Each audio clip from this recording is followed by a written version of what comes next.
कर्पूरगौरं करुणावतारं संसारसारं भुजगेन्द्रहारं सदा वसन्तं विद्यारविन्दे भवं भवानी सहितं नमामि। मन्दारमाला कलितालकाये कपालमालाङ्कितसुन्दराय दिगम्बराय च दिगम्बराय नमः शिवाय च नमः शिवाय। कालिङ्गोटाङ्गण चरण डोळ्यान पाहिन रूप तुझे प्रेमे अलिंगिन आनंदी पूजिन भावे ओवाय नमणे मम।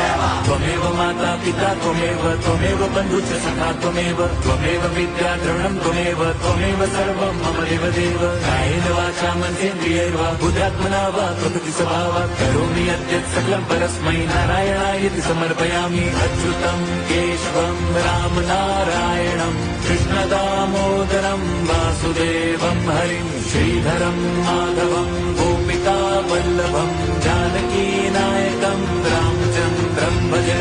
हरे राम राम राम हरे हरे, हरे कृष्ण हरे